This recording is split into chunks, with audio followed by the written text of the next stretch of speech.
Hello everyone, welcome to Glass Half Dead. Today we have the final video of my Drukhari wrap-up, total, in-depth faction dive. Whatever I've called it, I don't know yet. And a normal person would finish this series off with some sort of, I don't know, battle report, I guess.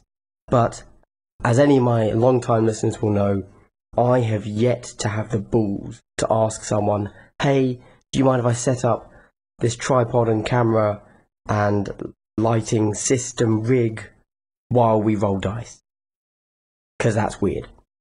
So, once again, I bring you a slideshow like your grandparents would have given you.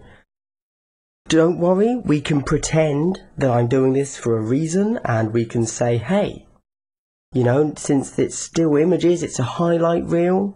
These are the best bits. Yeah, we can say that. Okay. So here we can see me putting into action everything that I've learned and have shared with you guys over the past 4 videos. And I think we can all agree that the most important thing I've given to you so far over these videos is the pronunciation guide. And as long as we really adhere to that, this should be a good match. Now, the first match is against Grey Knights. He had an interesting list. He had 2 heavies. I think there was 2 silencers up on that building, and 3 Falcon dudes ready to chop me up hard in melee. I'm using the list that you think I'm using, because obviously you've already watched everything else. There is no reason to watch this video if you're not here for the long haul over all of the Drukhari videos. I've got my Dark Lance on top, Sniper, probably, who knows, and again, everybody else is down there. Down, round to the right there, you barely, or you can just see them. We've got my Shardnet Impaler, my Hydra Gauntlets, and my Hecatrix. Everybody else is ready to shoot up the guys on the way in, then curve round, who knows what. So, in this one we are playing the one where you have to capture prisoners, which I can't remember the actual name of. For this, we needed to get into, you get 1 victory point for every enemy model that you manage to kill while you are within 1 inch of that model, and while that model, the enemy model that you kill, is further than 2 inches away from any other friendly model. Their friend, not yours. And this is how we deployed. I've got to admit, looking at the board now, in hindsight, pretty sparse. There's not really much room there for us to run across the board and actually get cover, but there we go. This is another angle, because why not?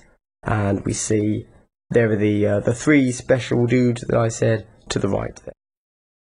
That's my command point dice on the right, and the turn number dice on the left. I've kept my Sybarites where they were. They just all ready to shoot. Good for them. My Witches making a run for the building on the left. Hope there is to curve around again, as I pointed out in the last slide. I got the first turn, and just straight advancing would have been a terrible idea. I will note that I forgot to roll for combat drugs on the first turn. By the time I remembered on the second turn, I felt it was a bit disingenuous of me to then suddenly roll combat drugs and say, oh, by the way, now everyone's +5 to strength or something ridiculous. So anyway, I played this game without combat drugs. Yes, that is insane. Anyway, moving on. Okay, so this here is after the first combat turn. I would have used the Sniper Specialist rule, tactic, on my Dark Lance. As you can see, my Dark Lance now has a flesh wound on him. Much sadness. However, guys, the Dark Lance, great weapon. Seriously. Dark Lance and Blaster and Blast Pistol are really must-haves in your list. Like, get those 3 in your list, then build around that. So my Sniper managed to delete one of his heavies. I think it was actually his heavy specialist. So one of his silencers is down before it even managed to shoot. His return fire obviously got a flesh wound on my Sybarite gunner there, but managed to just about survive. He also killed one of my witches that was running around to the left on those buildings, and he took out one of my Sybarites. I believe, hard to tell at this point, but I believe he actually killed my leader. Fun stuff. However, he's a model down, which inherently isn't bad. So here we've just had the movement of turn 2. My witches on the left have gone around and they are now completely hidden and can't see any of the Grey Knights, so they're safe. My Sybarites have moved up, which you may look at and say, God damn it, what are you doing? You have 3 guys in the middle of, in the middle of nowhere. That is true, yes. However, my thoughts there was I wanted to get into rapid fire range. Unfortunately, as we will soon find out, this proved to be rather anticlimactic, but what can you do? I managed to put a flesh wound onto the gunner up there. I don't know how, because we haven't shot yet, so clearly somebody forgot to put that there last time, I guess. And I've moved my scary witches at the top there a bit further round. This is another angle. Good angle. I think we can all appreciate that. Excellent. Oh, it's a third angle. Man, it would be really nice if I took this much care to take this many angles of everything, actually. But I don't. So this is obviously after the shooting phase now. He's killed one of my Sybarites, taken a flesh wound on the other, taken a flesh wound on my Hecatrix. I've killed another of his Grey Knights, and he's taken a flesh wound on one. These are looking like juicy targets to me, suddenly. It's almost like I might actually get a victory point. So just to go over what my thinking was with the getting my Sybarites up there quickly, as I forgot to do that. So obviously I wanted to get them to within half range. However, you'll notice if we go back, here we can see that I have 2 of them are behind one of them. I've already lost my leader. No, I haven't, because I have 3 command points. My leader's in there. Great tactical decisions I'm making here.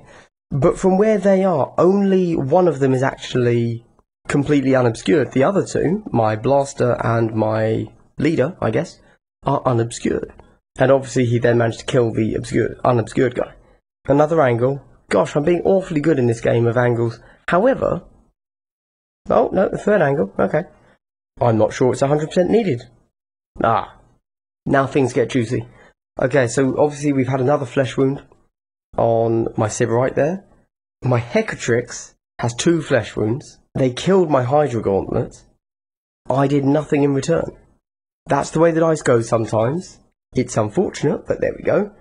My witches on the left there have moved up, and they are within a relatively easy charge distance of the gunner at the top there.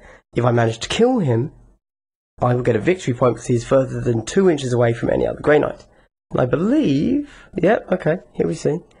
A shame that the Hecatrix just fluffed it, but turn 4, my Sybarite there is shaken, hence why I lay him down.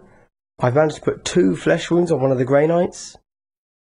Still no deaths. I remember exactly how this went.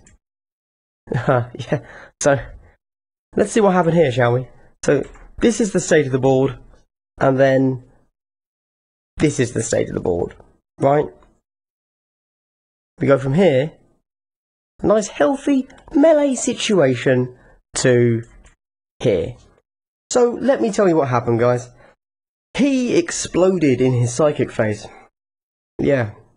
I believe the way he exploded also meant that he was one of the last people alive, which meant that he managed to get a victory point off of his explosion, because I was within 1 inch, and he killed me. There you go. Also, I ran my witch up there. One of them made the charge, one of them failed, which is super great fun, failing a charge. I think I only needed like a 6, but I failed. I probably spent a CP to re-roll it as well, but double fail. What can you do? And on the charge, my witch there failed to kill his Grey Knight, and his Grey Knight then killed me. Yeah. Screw you for up invulnerable save, right? He killed me, giving him 2 victory points, and me, none. final look at the board here. If we were to do this again, what did we do wrong? It's a bit of a tough one. We had to engage. There was no question about that, because obviously that's how you get a victory point. We can't just have a big shootout. However, I think what might have been better is to actually ignore his gunners. Crazy as that might, his heavy gunners back there, just ignore them. Snipe out with the Dark Lance and the Blaster, 2 of his guys from his melee team, and then just swarm him with all of the rest of my guys. Got to remember, play the objective.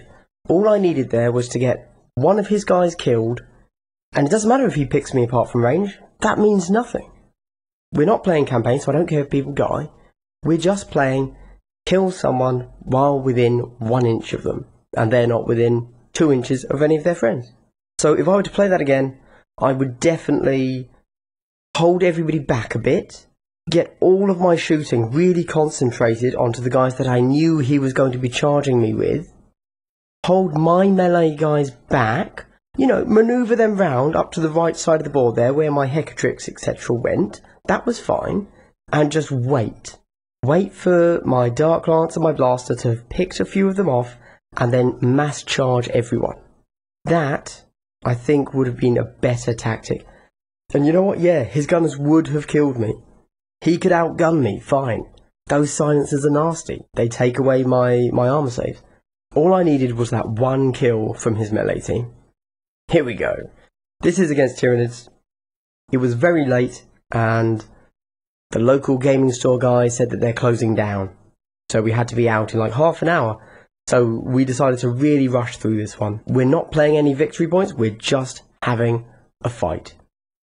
As you can see, we set up on the short board edge. My guys against his guys. Don't my guys look lovely in their yellow? Isn't yellow a lovely colour?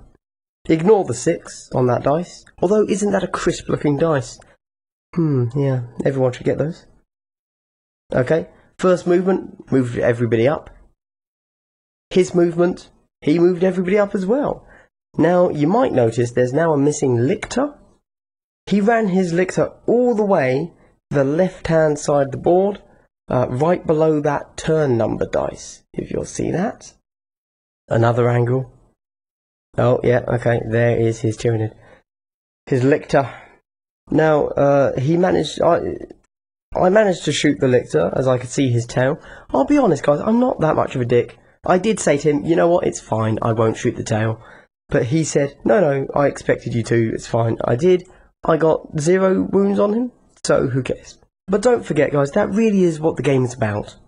You know, talk it over. I didn't really care. It's a friendly game. If I didn't shoot his tail, I'd have shot his warrior. Who cares? Right. So anyway, he then charged me. He used Predatory Leap so that he could charge me he charged me in some manner that I didn't get Overwatch, I think. I can't quite remember. That's fine. And he just piled in with all of his Hormigans. One of which seems to have taken a flesh wound, and the Gene Stealer has taken 2 flesh wounds. It's a right old ruck. Although we will notice here, if we go back, clearly I've missed a picture, because my Hecatrix actually managed to dart around the side, kill one of his Gene Stealers, and then I took a picture. This must be the end of turn 3, I suppose. Here we go. He's putting flesh wounds on all of my witches.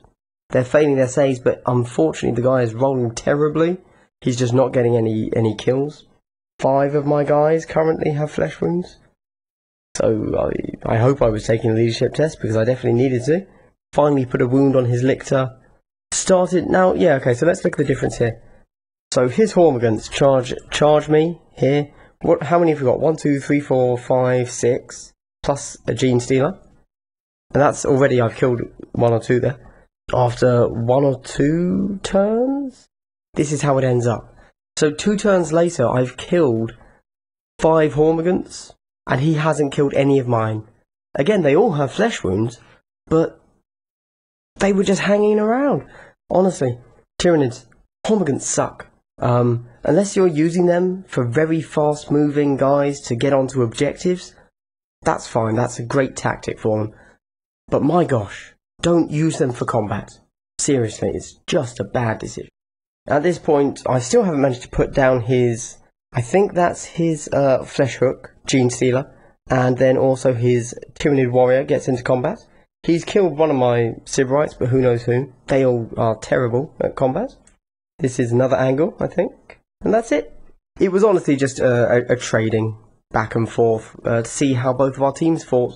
On the back of this result, he's actually gone away and changed his list to remove the Hormigans, which is great. But we're not doing a Tyranid faction focus here, we're doing a Drukhari faction focus. My main takeaway here was, even though your Sybarite warriors there have decent, they are probably going to hit in close combat, they're only strength 3. You don't want to be in combat with them. And actually, I didn't get on with them. I've got to be honest, I didn't really get along with the Sybarite warriors. If I were to redo the list now, I would go heavier on the witches. I'd definitely still take a Dark Lance, definitely still take a blaster. Potentially, I could put a blaster pistol on them, but I'd rather have the blaster pistol on the Hecatrix, maybe. Something to think about where you want to put that blast pistol. I mean, don't get me wrong, you want some splinter rifles in your command roster because you might want to, or they're really useful against high toughness enemies. So they should have been amazing for, no, not the Lictor, these guys were only strength 4. Who cares? I mean, I suppose Death Guard, and who knows what's going to happen. I'm positive we're going to get some toughness 5 guys in the new Commanders expansion. For example, the Orc War Boss guy, he's got to be at least toughness 5, right? But as it was, they weren't doing much for me. To be fair, they were tied up with a Lictor for most of the game. The Witches totally held their own, and I would definitely go Witch heavy on the next list. However, I will add, you'll notice they all have flesh wounds at this point, and I think the only reason they weren't dead was lucky rolling. Otherwise, this would have been a very different game. But of course, it's not normal to play, set up across the short edge of the board and knock each other out. Here we have Drukhari versus Necrons. I rolled up the mission, and I got the one where, I can't remember the name, but the objectives only matter for the final battle turn. Until then, they're useless. That's fine. So, same list. No, this time I'd swapped the Dark Lance for a Splinter Cannon. See how that worked. Pro tip, going to tell you right now, guys, Splinter Cannon sucks. Take the Dark Lance. Dark Lance is great. Like, unless they are genuinely running a 20-man cultist or orc boy list, screw it. Go with the Dark Lance. I'm running a very similar tactic. As you could tell, I had an idea in my head and I just ran with it for every single mission. Again, I've got my Sybarite warriors and my blaster down at the bottom there, and I've got my witches all clumped up together, and I've got my sniper splinter cannon guy in this case sat up at the top. He's just going to snipe all turn, all game. We see his nice view there, looking at the deathly metallic legions of the Necron army. Oh, and now one in focus. No, that's in focus on him. That's in focus on them. That was deliberate, guys. That was, come on. I'm a professional. Here we see what my Sybarite warriors can see. We've got 3 warriors there, and we've got some immortals. They are all Gorse Blasters. And this is what the witches can see. More bloody Necrons. Damn it. Okay. I thought that was the same picture. No, things have moved. So as we can see, this is after the first movement turn, okay? So Necrons have literally all just readied. Obviously, odd as it might sound, they are actually playing the objective here. They know that there is no way for them to actually get any victory points until the final turn. And they are good at shooting, nothing else. They're just going to wait. They are just going to sit back, wait, see what happens, see what I do, get those ready so they get their first shots. They are playing to their strengths. It's incredibly boring, but that's what they're doing. My witches have moved up, trying to stay in the cover of those ruins. Ditto for my Sybarite warriors. Now, you might see 2 out in the open there.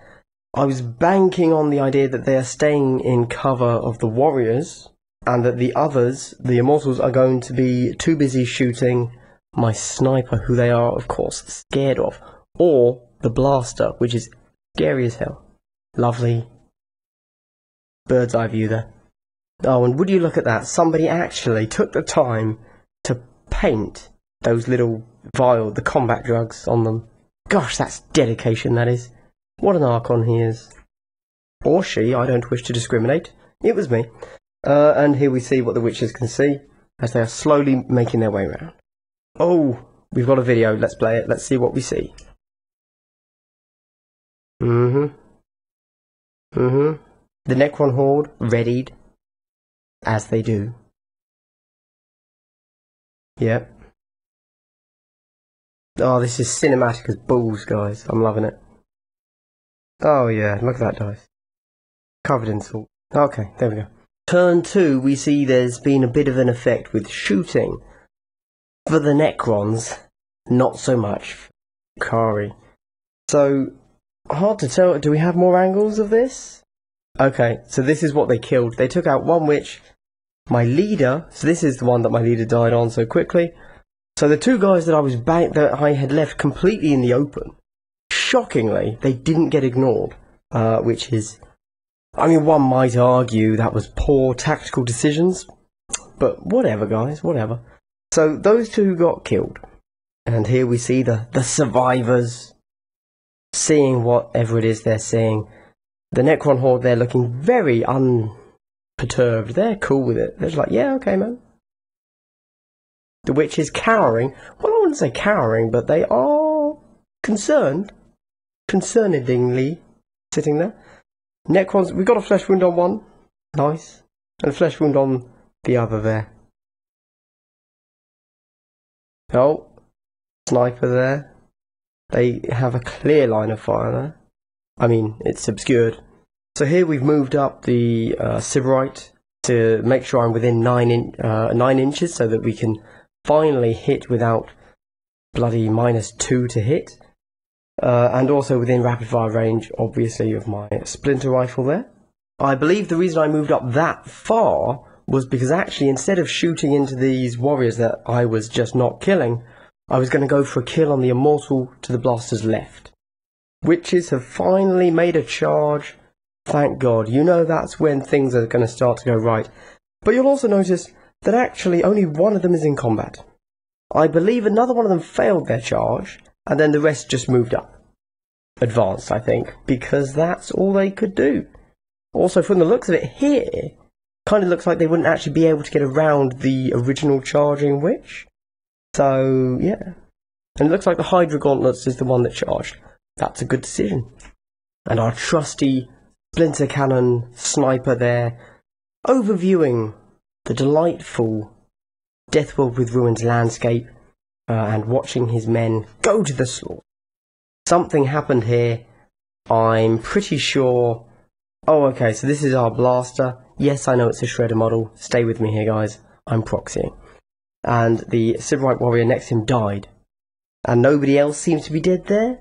So it looks like whatever the blaster was doing was nothing. Yep, so that's 4 of my guys dead.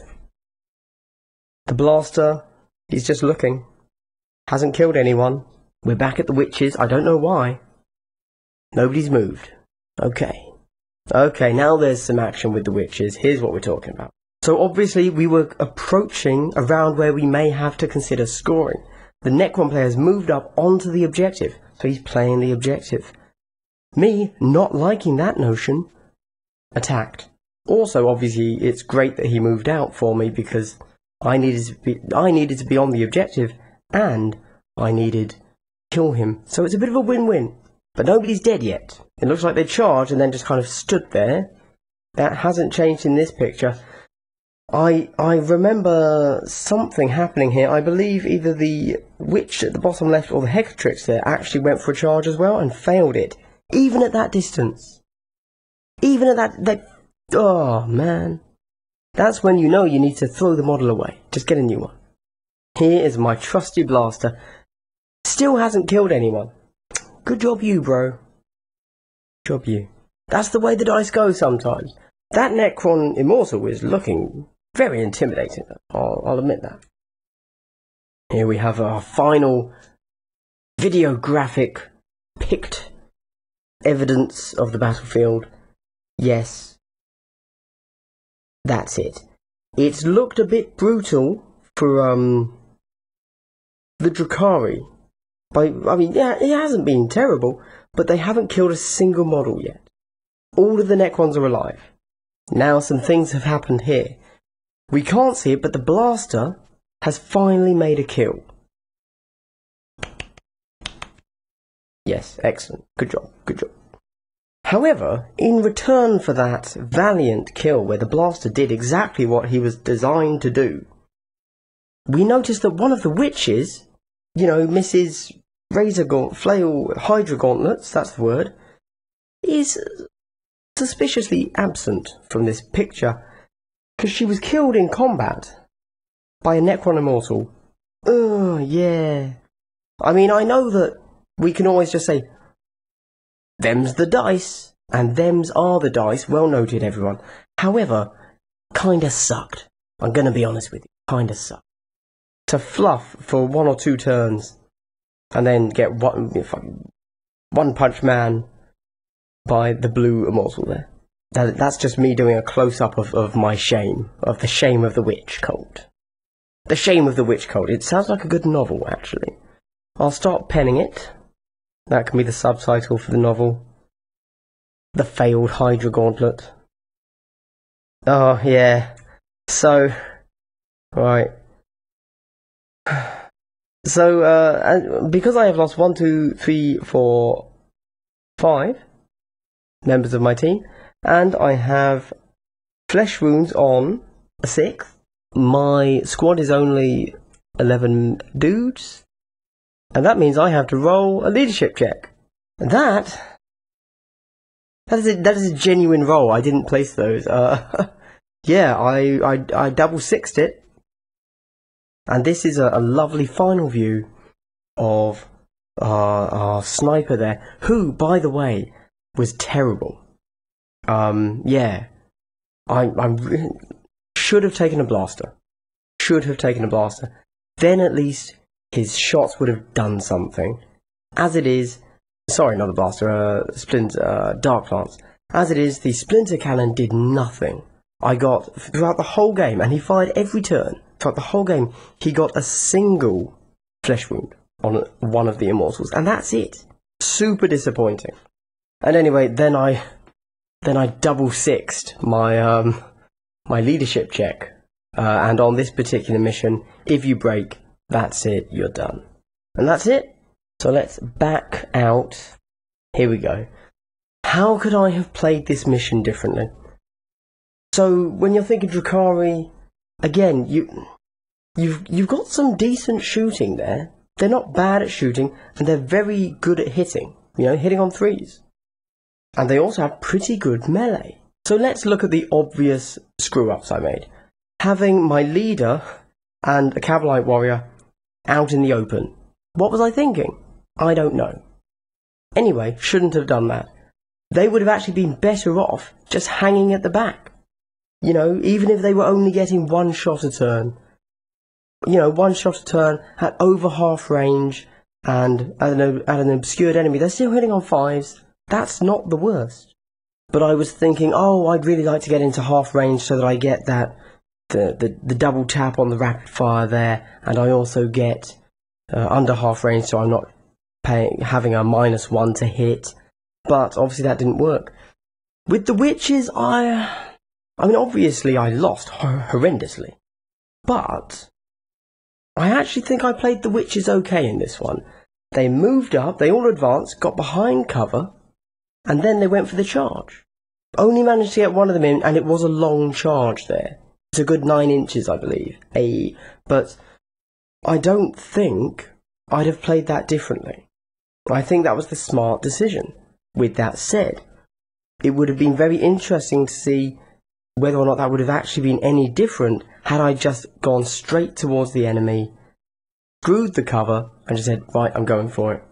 In the end, I hate to say it, but sometimes it's true. I think the dice screwed me. Yeah, I know it's a crap answer, you know, but And yes, obviously he made a few tactical mistakes, but a blaster not killing anyone for an entire game? That's terrible. A Hydra Gauntlet failing to an immortal to a Necron Immortal? That's pretty bad. You know, it was an odd game. Oh, you know what it was? I just remembered. The picture where I had the Sybarite warrior lying down next to the blaster is because the Necrons had Mind Shackle Scarabed the blaster. There you go. Good stuff, right? Interestingly though, as we just found out in the new FAQ, because they were within 1 inch of each other, he wouldn't legally be able to do that anymore, because he becomes a friendly model to Necrons and therefore an enemy model to Drukhari, and because he was within 1 inch, wouldn't have been able to fire. But we know that now. Still, doesn't fundamentally change the fact that I sucked at this game. All in all, total thoughts of the Drukhari, and I've actually played against them. I was playing Tau, and I played against them at the Warhammer World Tournament in my first round. They're a solid team, actually. Yeah, they do good work. They're quite flexible. They are fragile, obviously, but unlike with other factions, you can get some numbers in there. You know, it's not hard to run an 11-man team, a 12-man team. Again, I would be looking to run more witches in the next turn, or in the next review of my command roster. That's definitely the way I'm leaning, but your mileage may vary.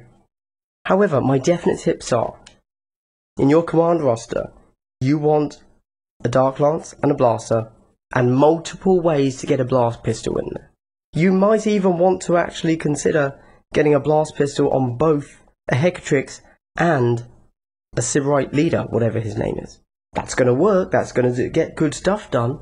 Now yes, you don't really want to get your Sybarite leader into melee, but you do want him to shoot that pistol, and it's only 6 inches, so I say, get stuck in, because that is such a powerful weapon. Honestly, it's great. At the moment, guys, Razor Flails are by far the worst witch weapon. There's no point taking them. You shouldn't take them. Take either the Hydra Gauntlets give you reliability because they allow you to reroll wounds. That's great. Reliability is amazing in this game. And then the Shardnet Impaler allows you to it deals 2 damage, which is equally very useful in certain situations. Personally, I prefer to run 2 Hydra Gauntlet Witches just for the reliability of them, and then only 1 Shardnet Impaler. But if you're up against a tough list, for example, a big multi-wound list like Tyranids, Lictors, Warriors, screw the Hydra Gauntlet guys, get rid of them. Just take the 2 damage ones. They will serve you much better against that. So yeah, there you go, guys. This is the end of my Drukhari Kill Team in-depth faction dive. I hope something here has been useful to you. I hope if you're already a Drukhari player, this has kind of confirmed what you already know. If you're coming over from 40k wondering whether or not you should jump in, and I don't know, you just saw the yellow models and thought, ooh, yellow, like I did, then Drukhari are totally playable, and you don't need to, if you play 40k, you already have the models. This is a very easy kill team to put together. Let me know what you think. Either of these battle reports, or of the Drukhari in general. Has anything I said affected what you're going to do with your kill teams? Are you going to start a kill team because of this? Is this just research? Are you an NSA agent? Do I need to be concerned? Anyway, I hope everyone has had a great day and has enjoyed watching not only this video, but all of the Drukhari faction focused videos. What faction do you want me to look at next? Doesn't matter, I've already decided, but tell me anyway. But these take ages to do, so I can't change it, sorry. But do let me know. Hope you've all had a great time watching this again, and I hope you're having a great day regardless. Glass Half Dead, signing off.